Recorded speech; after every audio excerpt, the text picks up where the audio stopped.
Hello, dear viewers, and welcome back to the channel, where we meticulously dissect the most intriguing developments within the British royal family. Today, we delve into a deeply personal, yet profoundly public, royal drama, one that pits duty against devotion and the unyielding demands of the crown against the fragile bonds of family. We are, of course, talking about the ongoing, often painful saga surrounding the Duke of York, Prince Andrew, and the seemingly unyielding resolve of his elder brother, King Charles III. The king has, by all accounts, taken an incredibly stern and uncompromising stance against his disgraced sibling, continuing the systematic removal of all trappings of royal life from Andrew's sphere. However, in a surprising and highly significant twist, reports indicate that two other key members of the immediate royal family, Princess Anne, the Princess Royal, and Prince Edward, the Duke of Edinburgh, have seemingly intervened. They are stepping into the delicate, often hazardous role of mediators, attempting to temper the rising tensions and perhaps secure a modicum of compassion for their troubled brother. This intervention, particularly given the unwavering dedication to the monarch exhibited by both Anne and Edward in recent years, speaks volumes about the intensity of the current situation. It suggests that the ongoing purification of the monarchy, led by King Charles, may be reaching a point where the emotional cost threatens to outweigh the institutional gain. Before we delve into the specifics of this fraternal intervention and the grave concerns that prompted it, please do take a moment to show your support. Like this video, subscribe to our channel, and ring that notification bell so you never miss our deep dives into the heart of the British monarchy. Your engagement truly helps us bring these detailed reports to you. The King's unyielding hand, a monarchy modernized to fully appreciate the significance of Princess Anne and Prince Edward's actions. We must first revisit the context established by King Charles III. Since ascending the throne, Charles has made it abundantly clear that his vision for the future involves a streamlined, efficient, and, above all, unimpeachable monarchy. This modernization project necessitates the complete and permanent sidelining of Prince Andrew, whose association with scandal has fundamentally damaged the crown's reputation. Prince Andrew, having already been stripped of the privilege of using his royal titles in a public capacity and having lost his military honors, is witnessing the steady, almost clinical erasure of his regal heritage. This is not merely a political decision, it is a highly public process of institutional severance, designed to create clear water between the monarchy and the Duke of York's past controversies. This continuous dismantling of Andrew's status has, predictably, created immense pressure. The loss of status, the public shaming, and the constant scrutiny have placed the Duke of York in a profoundly precarious position, a situation that has clearly alarmed his sister and younger brother. The looming threat: eviction from Royal Lodge. One of the most immediate and impactful threats contributing to this intense pressure is the discussion surrounding Prince Andrew's future residence. For years, Royal Lodge, a magnificent, sprawling estate within the confines of Windsor Great Park, has been Andrew's cherished home. However, there have been increasing and persistent talks about the necessity of finally compelling Andrew to vacate the premises. This is where the situation becomes particularly complex and legally fraught. Andrew possesses what has been widely described as a cast iron lease on Royal Lodge, a contractual arrangement that makes outright eviction a highly challenging prospect for the palace. Yet the pressure is being applied relentlessly. The suggested reason for vacating is often tied to the immense cost of maintaining the property, costs which the king is reportedly unwilling to continue subsidizing for a non-working royal. The prospect of losing Royal Lodge is not just about moving house. It represents the final, crushing blow to Andrew's sense of security and belonging within the royal ecosystem. This estate is not merely a residence. It is a symbol of his former stature and connection to the core of the royal family. The constant threat of being forced out, despite his legal assurances, is reportedly taking a severe and measurable toll on his mental well-being. The intercessors, Anne and Edward, step forward. It is against this backdrop of escalating pressure and palpable distress that Princess Anne and Prince Edward have chosen to intervene. According to the highly respected royal commentator, Richard Kay, the editor-at-large of the Daily Mail, these two senior royals are playing a crucial role behind the scenes. Kay's insights are particularly valuable because he acknowledges the fundamental conflict at play: the king's public duty versus the private necessity of familial compassion.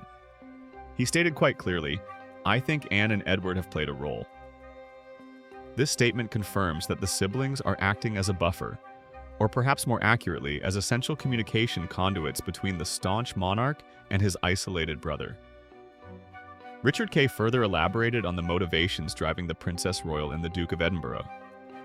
"I think, if anything, they've been concerned about their brother's well-being, how he's handling this intense pressure. You can't forget there is a human being at the center of this." This emphasis on the human being at the heart of the scandal is critical. While King Charles must prioritize the institution, Anne and Edward, bound by decades of shared history and blood ties, appear to be prioritizing the individual's welfare. They are executing what Kay terms a duty of care toward Prince Andrew. It is particularly noteworthy that Edward, who is often described as having a closer, more enduring relationship with Andrew than Charles does, has been especially concerned.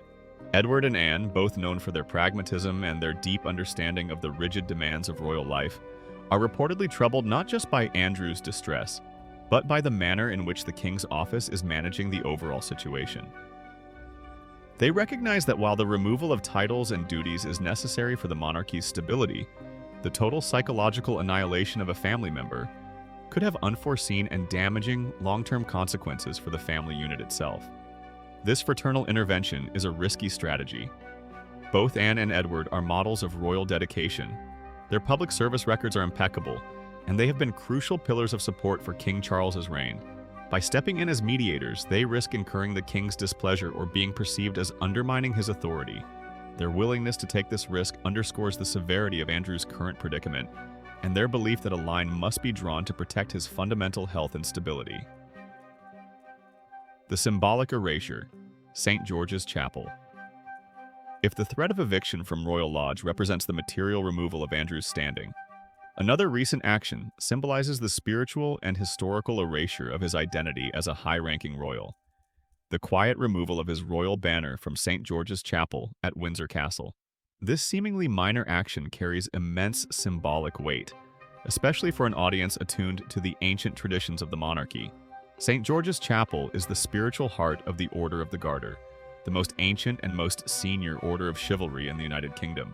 Being a Knight of the Garter is one of the highest personal honors the monarch can bestow, and Andrew was appointed to the order in 2006. The stalls of the chapel are adorned with the banners, crests, and helmets of the Knights and Ladies Companion. These banners hang proudly above their designated seats, signifying their inclusion in this elite, centuries-old fraternity. The palace, quietly and without fanfare, removed Prince Andrew's banner. This is a profound act of public humiliation. While Andrew retains the title of Duke of York, the removal of the banner from the Chapel of the Garter signals his definitive exclusion from the most venerable ceremonial life of the royal family. It is a visual, physical representation of his disgrace. For a man who defined himself by his military service and his royal rank, the removal of this banner is arguably more devastating than the loss of any single patronages. It signifies that he is no longer recognized in the sacred, historical space reserved for the most loyal and honorable servants of the crown. The timing of this removal, occurring while discussions about his residence and his mental state are at their peak, adds another layer to the psychological pressure being exerted. It reinforces the message that the break is absolute and final. The vigor of denial versus the weight of evidence. Throughout this entire ordeal, it is crucial to remember the posture Prince Andrew continues to maintain regarding the allegations that led to his downfall. He continues to vigorously deny any wrongdoing. This vigorous denial, however, does not alter the institutional necessity felt by King Charles to protect the monarchy from any further association with the scandal. The conflict, therefore, is multi-layered. It is a conflict between Charles's duty to the crown and his duty to his brother. It is a conflict between the institution's demand for purity and the family's obligation of care. And it is a conflict between Andrew's assertion of innocence and the public consensus regarding his suitability for royal life. Princess Anne and Prince Edward, in their role as mediators, are attempting to navigate this impossible triangle. They are not seeking to reinstate Andrew to his former glory. They understand that is politically impossible. Instead, they are advocating for a humane boundary, arguing that the pursuit of institutional purity should not result in the complete destruction of a brother's health and sanity. Their intervention highlights a critical tension point in the modern monarchy. How does a family that serves as a public institution manage private, deeply damaging crises? When does the need for public distance override the basic human needs of a family member? The path forward. The role of Anne and Edward as intercessors is a testament to the enduring, albeit strained, connection among the surviving siblings of the late Queen Elizabeth II. They are operating in the shadow of their mother's legacy, attempting to maintain some semblance of family cohesion, even as King Charles executes the difficult, necessary actions required for the monarchy's longevity. For now, the situation remains locked in a tense stalemate. King Charles maintains his firm resolve, driven by his duty to the nation.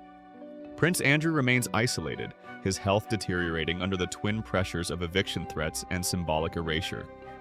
And Princess Anne and Prince Edward stand in the breach, reminding the king that even the most disgraced member of the family is still fundamentally their brother. Richard Kay's observation that these two senior royals are very concerned about how the king is handling the situation suggests that this internal friction is significant. It implies a subtle but distinct disagreement within the core of the royal family regarding the execution of royal justice. This story is far from over.